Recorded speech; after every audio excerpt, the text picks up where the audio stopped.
Havia 20 arguidos, 20 advogados e o próprio juiz a serem de Mirandela, e todos os dias os 20 arguidos, os 20 advogados e o próprio juiz iam para Bragança durante, penso que eram 3 vezes por semana, tendo o Tribunal de Mirandela condições para acolher o julgamento na sua instância local. E, portanto, enquanto não se faz uma reforma no seu todo, que se introduzam, pelo menos, medidas de aproximação da justiça aos tribunais. O que não pode acontecer é aquilo que acontece, por exemplo, no Alentejo, e isto de ser bastonária a tempo inteiro também dá para conhecer a realidade do país e poder retratá-la ao próprio Ministério da Justiça. E foi com agrado que eu relatei à Sra. Ministra da Justiça esta situação e que ela reproduziu-a no dia seguinte na Assembleia da República. O que não pode acontecer é aquilo que acontece, por exemplo, na comarca de Beja, em que temos um Tribunal de Família e Menores instalado em Ferreira do Alentejo e onde a juiz, com lágrimas nos olhos, porque também há bons magistrados, eu a esses magistrados costumo dizer que trazem a toga na alma. Eles ficam todos ofendidos.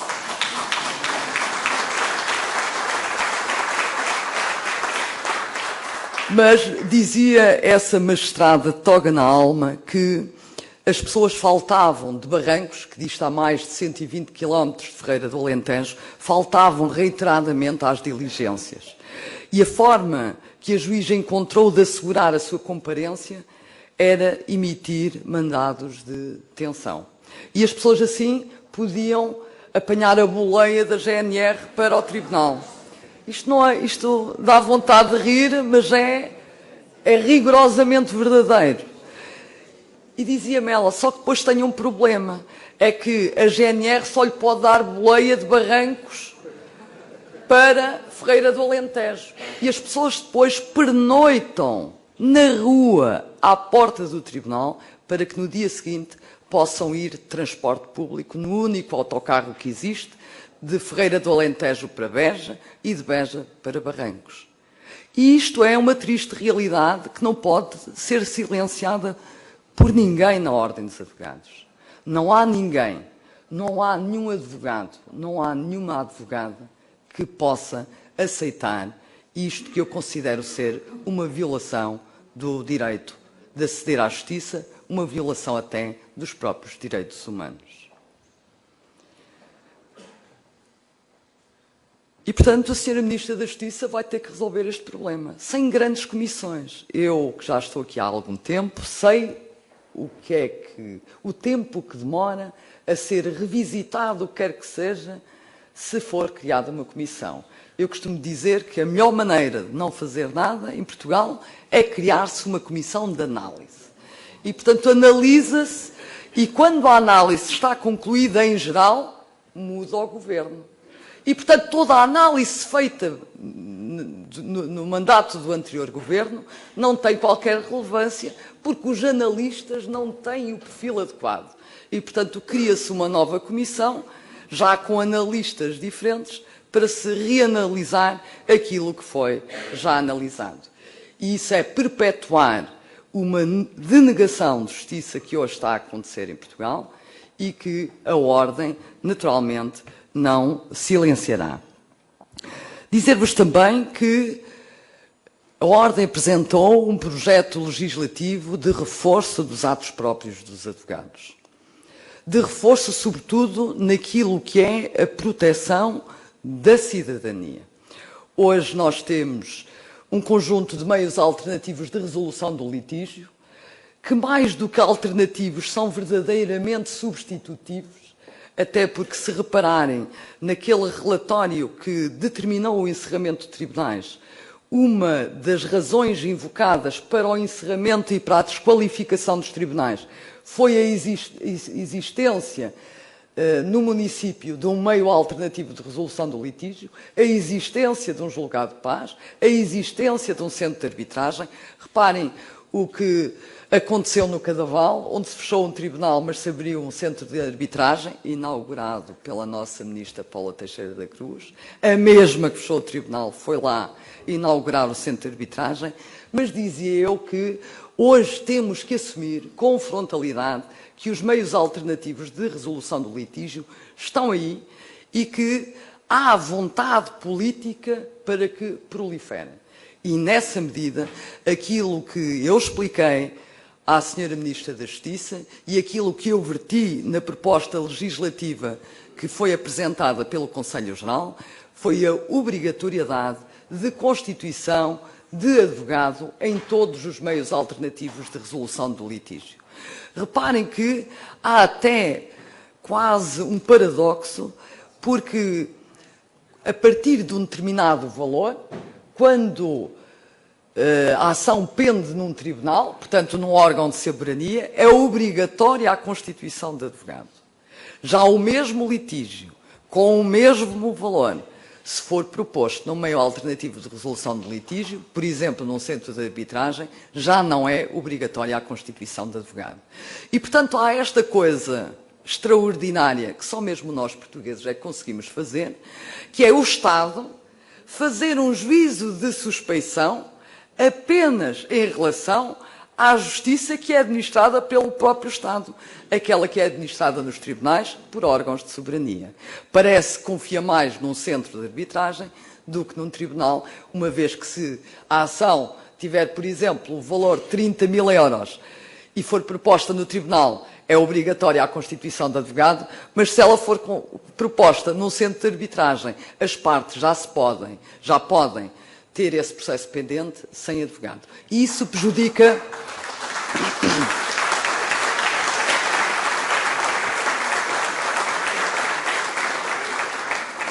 Isso prejudica, sobretudo, o cidadão mais frágil, porque resulta da nossa experiência comum que o cidadão forte, com capacidade económica, o cidadão esclarecido, não se apresenta em qualquer meio de resolução do litígio, seja no tribunal, seja no julgado de paz, seja no centro de arbitragem, não se apresenta sem advogado.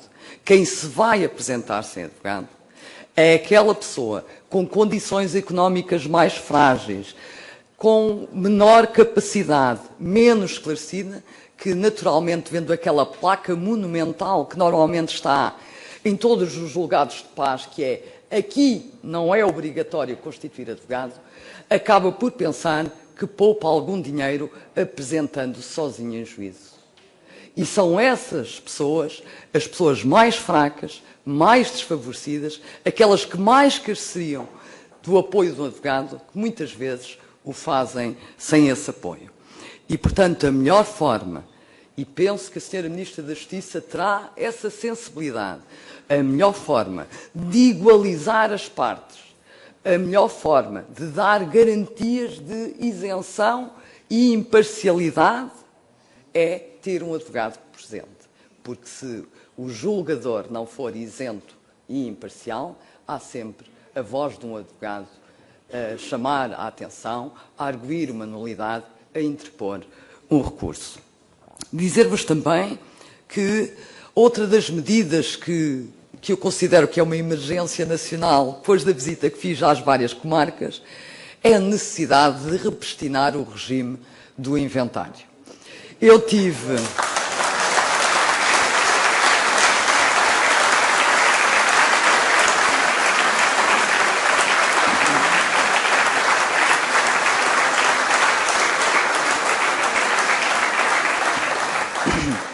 Eu visitei muito recentemente todas as comarcas do país.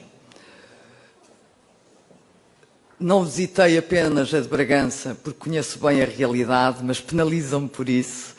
Mas, dizia eu, fiz reuniões em quase todas as comarcas do país, exatamente para compreender, para além daquilo que eu já sei, que há falta de funcionários, que os processos não andam, que as execuções estão paradas, que hoje as insolvências não são tramitadas porque com a concentração de processos não há recursos humanos em número suficiente para assegurar essa tramitação.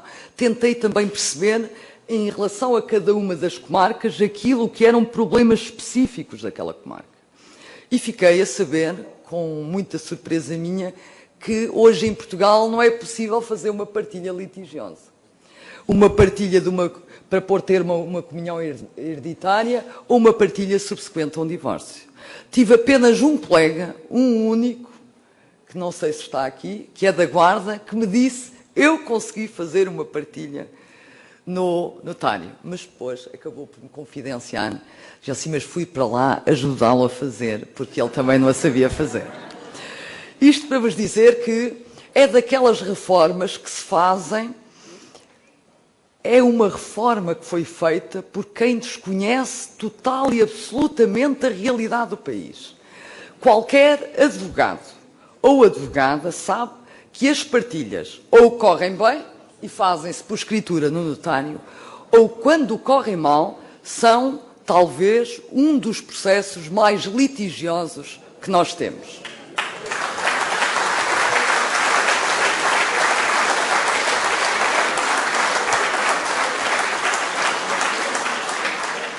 E, portanto, remeter uma advogada que era ministra, que dizia que exercia a advocacia, desconhecer esta realidade é realmente absolutamente dramático e deixou o país hoje na impossibilidade de se fazerem partilhas. Mas os advogados não querem fazer as partilhas no notário, mas outra coisa surpreendente é que os notários também não querem fazer as partilhas no cartório.